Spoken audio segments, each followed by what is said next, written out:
Hola, muy buen mediodía, ¿cómo están ustedes? Bienvenidos a este nuevo flash informativo aquí por CCA en este jueves 2 de abril, una fecha muy especial para todos los argentinos. Noelia, ¿cómo estás? Buen mediodía para vos. Buen mediodía para vos, Diego, buen mediodía para toda la audiencia también que nos sigue desde temprano, porque aclaramos que han visto en nuestra pantalla el acto que organizó la municipalidad con pocas personas, como lo anticipábamos en días anteriores, que fue una transmisión que hizo la municipalidad desde el Facebook de ellos, de manera oficial, desde Facebook Live, y nosotros retransmitimos, por eso, algunos problemas técnicos en cuanto al clima, hay viento, bueno, no sonó lo mejor como corresponde.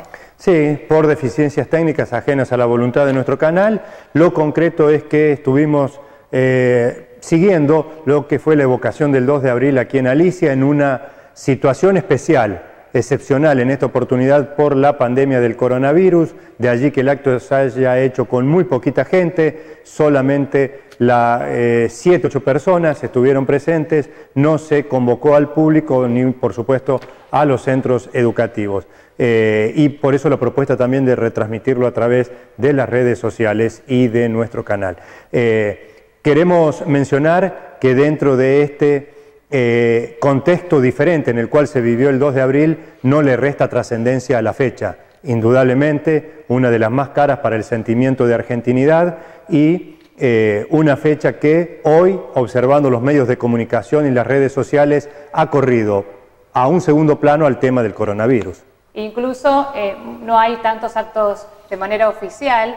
El único acto oficial son izamientos de banderas, incluso en Buenos Aires, con la presencia del ministro Agustín Rossi, y se llama a través de las redes sociales a evocar esta fecha desde diferentes ámbitos, colgando banderas, cantando el himno, a través de vigilias virtuales que la gente puede seguir durante todo el día en diferentes plataformas. 38 años se cumplen de la recuperación transitoria de nuestras Islas Malvinas por parte de las tropas argentinas, aquel 2 de abril de 1982, para luego sí desencadenar el conflicto bélico con la Gran Bretaña, que concluyó el 14 de junio con la rendición de las tropas argentinas. Simplemente el homenaje, como siempre, el homenaje a través del recuerdo para quienes dejaron su vida en Malvinas, simbolizadas en aquellas cruces que se erigen en el frío territorio austral de nuestro país, y el reconocimiento con el homenaje correspondiente para los héroes que lograron regresar a nuestro país, a sus hogares,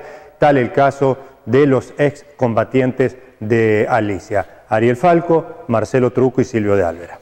Y con Ariel Falco tenemos una nota que la vamos a presentar a continuación. Exactamente, lo escuchamos al excombatiente de Alicia en Malvinas. Feliz de poder estar celebrándolo, ya son 38 años, uno ya tiene un poco la vida ya realizada, así que feliz de lo único que, bueno, un poco especial este año por lo que es de público conocimiento, por la pandemia. Fue algo muy breve, muy chiquito, sin público, pero bueno, feliz de poderlo haber hecho, y sobre todo feliz de que este año se haya hecho el 2 de abril, porque desde el 2004 a la fecha creo que fueron muy poquitos los días que se celebró el día que corresponde. Para mí es muy importante que el acto se celebre el día que y como debe ser, ¿no? Como debe ser, como se festeja el 9 de julio, como se festeja el 25 de mayo, corresponde que se festeje el 2 de abril. La carga emotiva que representa esta fecha, el 2 de abril, ¿la vivís igual este día? ¿La vivís de la misma manera todos los días del año, todos los días de tu vida? No, hoy es especial. Hoy los recuerdos están más presentes, los pensamientos, hoy nos saludamos con todos nuestros compañeros, hoy recibo el afecto de la gente, el saludo. Recién venía caminando por la calle, se me cruzó gente que me vio, me fue a saludar. No, hoy es diferente. Hoy, y feliz de que hayan pasado 38 años y de que esté presente entre ustedes. 2 de abril de 1982. ¿Dónde estabas? ¿Cómo te encontró? ¿Cómo te enteraste de lo que en aquel momento era la recuperación de las islas por parte de las tropas argentinas? Bueno, yo estaba en mi casa. Yo era soldado de una clase mayor a la que fue a Malvinas, la clase que fue, la mayoría de la clase era la 63, la que fue, yo era 62. Yo estaba en mi casa, yo me enteré por un vecino, estábamos haciendo un alambrado en el campo, me enteré por un vecino de lo que había pasado, al mediodía cuando llegamos a mi casa lo vi por televisión. Me entero que el regimiento que había pisado a Malvinas, la primer fuerza de ejército fue el donde yo hacía el servicio, el regimiento de infantería 25 de Sarmiento, Chubut, donde ahí estaba al mando el teniente coronel Seinelin. Y bueno, a los poquitos días yo recibí la carta de llamada de reincorporación, que obviamente venía con atraso. Por eso estaba en casa, si no yo en ese momento tendría que ya haber estado incorporado de nuevo. Yo hacía apenas un mes que había vuelto del servicio militar y ya me reincorporaban, me citaban para el 30 de marzo, pero yo eso lo recibí atrasado, así que bueno, de ahí urgente viajé y ya para el 8 de abril ya estaba con mis compañeros en el regimiento y el 11 de abril partimos a Malvinas. ¿En qué momento se iniciaron, propiamente dicho, los combates, los enfrentamientos con las tropas inglesas, las tropas británicas? Bueno, el 25 de abril los ingleses toman la Georgia. Y el primer combate se produjo el 1 de mayo, cuando se produce el bombardeo a la pista de aviones, al aeropuerto. Ahí es donde oficialmente se declara la guerra. ¿En qué sector de las islas estuviste asignado durante el conflicto? Yo estaba precisamente en el aeropuerto. Primero habíamos tenido otras posiciones cerca del pueblo de Puerto Argentino, después nos llevan al aeropuerto, nos cambian en un sector arriba de unos montículos por un posible desembarco. Estábamos en el aeropuerto, pero a la orillita del mar. Por un posible desembarco, nosotros teníamos vista para un lado, vista hacia el mar, y para el otro, vista al aeropuerto. Y en ese lugar estábamos nosotros. Yo a las 5 de la mañana del 1 de mayo yo tenía que entrar de guardia. Me habían llamado ya para despertarme y a la hora que a mí me llaman, al ratito, cuando me estaba alistando, se produce el primer bombardeo. Hay que decir que bueno, el aeropuerto de Puerto Argentino era precisamente uno de los objetivos centrales, ¿no? A destruir y a inutilizar por parte de las tropas inglesas. Sí, por supuesto, porque ellos tenían que destruir la pista para que nosotros no tuviéramos conexiones con el continente, porque bueno, los aviones llegaban con alimentos, con municiones, con todo tipo de carga, y ellos lo que querían justamente era eso, pero gracias a Dios nunca lograron dañar la pista por completo. ¿Cómo era un día allí? En la línea de combate, en el frente de batalla, la imagen que uno vivía de ustedes dentro de un pozo, de una trinchera, ¿cómo era ese día a día? Bueno, el primer día fue de mucho más asombro que miedo, porque no podíamos comprender la realidad, no estábamos conscientes todavía de lo que estábamos viviendo. Nosotros veíamos, como estábamos en una elevación, veíamos pasar los aviones a la altura de nuestras cabezas, con los pilotos que largaban bombas y bombas y bombas. Y después eso cambió, porque las antiaéreas argentinas le derribaban muchos aviones, ellos después hacían vuelos de más altura y de allá largaban sus misiles. La vida se hizo complicada de ahí para nosotros, porque nosotros vivíamos en Pozo Zorro. El Pozo de Zorro es un pozo donde lo compartíamos entre dos. La turba es muy húmeda, el agua vierte, nosotros teníamos que todos los días desalojar, limpiar el pozo, porque si no, en algún momento del día nos pasaba toda el agua, o en la noche nos mojábamos todo. Entonces teníamos que con los cascos sacar el agua para no tener, por lo menos para una vez al día como mínimo. Y ahí estábamos, ahí adentro entre dos, estábamos las 24 horas del día. A lo sumo, en algún momento, cuando no había alerta roja, que eso indicaba los ataques de los aviones, podíamos salir con autorización de nuestros oficiales. Era muy monótono, éramos acostados o sentados, porque no había otra posición, era entrar y acostarse uno al lado. Un pozo en la tierra. Un pozo de 1,5 metros de profundidad por 2 metros de largo y a lo sumo 90 centímetros, 1 metro de ancho. Trayendo esto que estás comentando a nuestros días, con esta cuarentena, este aislamiento que estamos viviendo, donde muchos nos quejamos por allí de tener que permanecer mucho tiempo, muchas horas, muchos días en nuestros hogares, ¿qué te marca a vos? ¿Qué te dice a vos eso, habiendo vivido esa realidad que nos estás comentando? Que la realidad que estamos viviendo hoy no tiene nada que ver con lo que vivimos nosotros. Yo ya lo dije en algún momento esta mañana,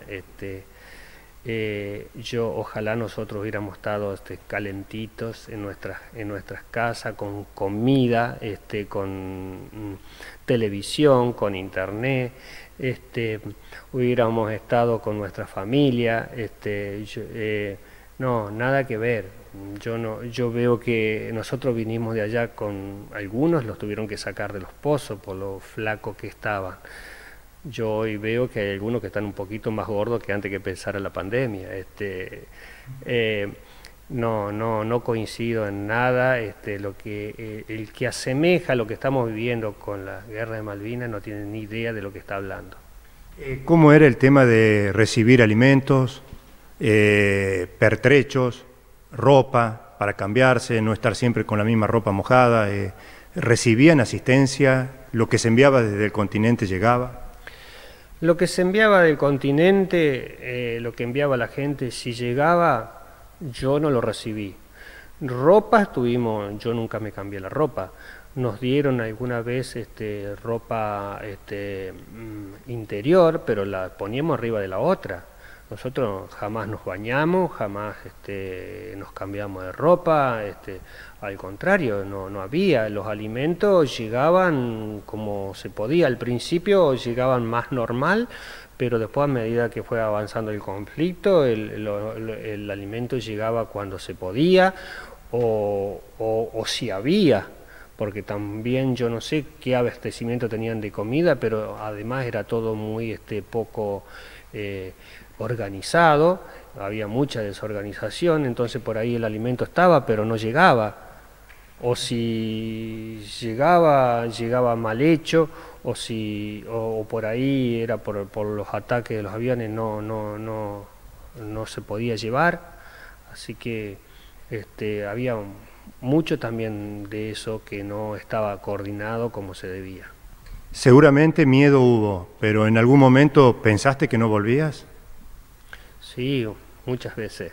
El 1 de mayo, el 2 de mayo fueron momentos que nosotros, bueno, ahí dijimos, bueno, hasta acá llegamos.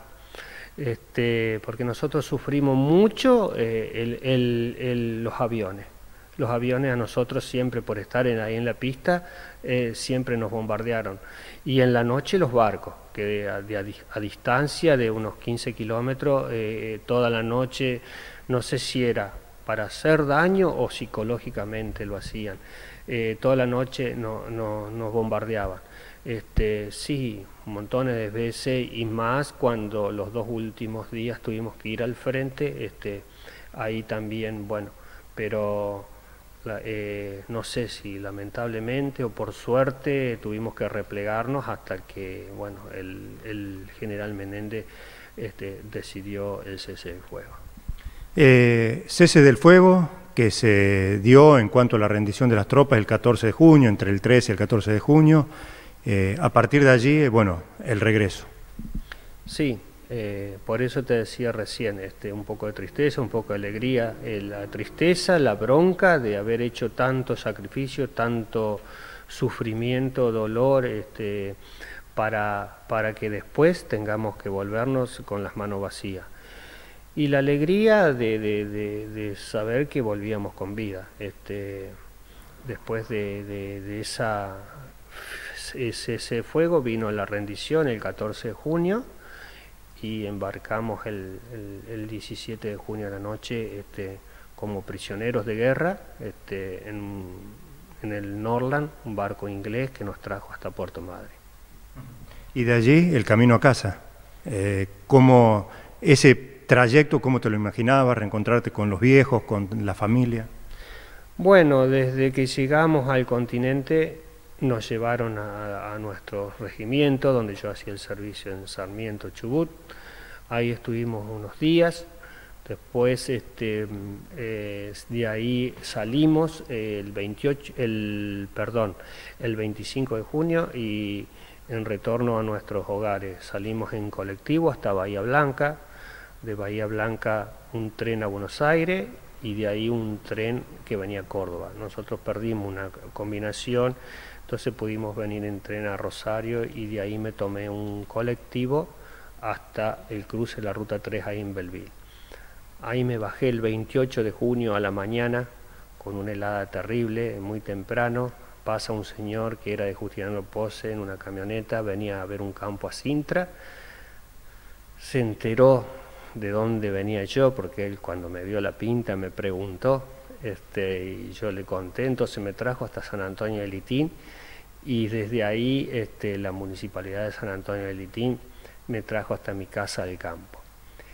Mi mamá estaba sola, mi hermano estaba en el tambo ordeñando, obviamente ellos no sabían que yo estaba vivo, ellos no tenían ni idea de mí. Solamente mi papá iba todos los días a la terminal de Las Varillas, porque como ellos escuchaban que estaban volviendo los veteranos de guerra de Malvinas, ellos iba a ver si yo volvía, pero él no sabía, no habíamos tenido contacto. Entonces mi papá estaba en Las Varillas, nos encontramos con mi mamá y mi hermano de sorpresa, vinieron los vecinos, se armó un revuelo ahí, y bueno, después vinimos aquí al pueblo, Alicia, y acá en el pueblo me encontré con mi papá. ¿Y había venido de Las Varillas? Que había vuelto de Las Varillas, ya esperó y vio que no venía, que yo no bajaba. Habrá dicho otro día más, ¿no? Sí, porque ya hacía varios días que iba todos los días a esperar los colectivos, porque aquí no llegaban los colectivos que venían de Córdoba, Alicia. El testimonio entonces de Ariel Falco, ex combatiente en Malvinas, aliceño, que tuvo la posibilidad de defender nuestra tierra y la posibilidad, por supuesto, de regresar con los suyos. Un testimonio, Noelia, realmente muy, pero muy emotivo. Continuamos con la información, con un comunicado que nos ha llegado desde el bloque de la Unión Cívica Radical.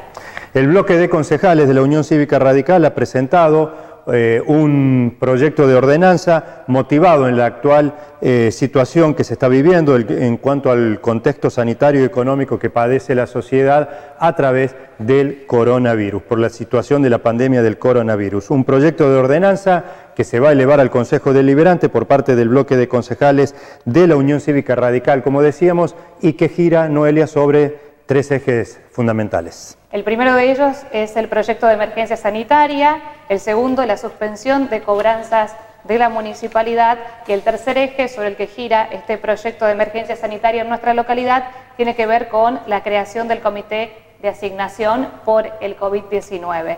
Y yendo ya puntualmente al primero de estos ejes, que tiene que ver con el proyecto de emergencia sanitaria, proponen reducir en un 50% durante 6 meses todos los sueldos de la planta política en la municipalidad. Se trata fundamentalmente de los sueldos de intendente y secretario de Gobierno y Hacienda, además prescindir de los sueldos de los demás secretarios por 6 meses y suspender por 3 meses a todos los profesionales contratados que no estén vinculados al ámbito de la salud. En cuanto a la suspensión de cobranza, suspender por 3 meses la cuota y construcción del Plan Centenario, suspender el cobro por 3 meses del alumbrado público y también por el mismo periodo el cobro de tasa por servicio, suspender los intereses por pago fuera de término de todos los impuestos, tasas y contribuciones del municipio. Y además, en cuanto al tercer eje, se propone la creación de un comité de asignación COVID-19 que deberá estar integrado por el Departamento Ejecutivo, 2 concejales de cada bancada, un miembro de Bomberos, un miembro de Cáritas y además dentro de esta conformación del Comité de Seguridad, mientras vamos desplegando la hoja en cuanto al documento que nos acercó la gente del bloque de concejales de la Unión Cívica Radical, conformado también el mismo por director del Salud Municipal, representante policial del Servicio de Emergencia y la CESPAL, y un comité que deberá trabajar con los recursos que se obtengan desde diferentes medios. Hay que decir, Noelia, que esto es, en resumidas cuentas, el proyecto mucho más amplio que nos acercó el bloque de concejales de la Unión Cívica Radical, que integran Darío Arrieti y Miriam Díaz. Y que proponen que sea tratado lo pronto posible por todo el Consejo, por todos los ediles. Hasta aquí con la información en este flash informativo. Recuerden que lo pueden volver a ver en nuestra pantalla, canal 81, canal 116 en HD, cada 2 horas se reitera. Mañana a partir de las 2:30 un nuevo encuentro y el sábado el resumen semanal, como siempre, por CCA. Chao, hasta la próxima.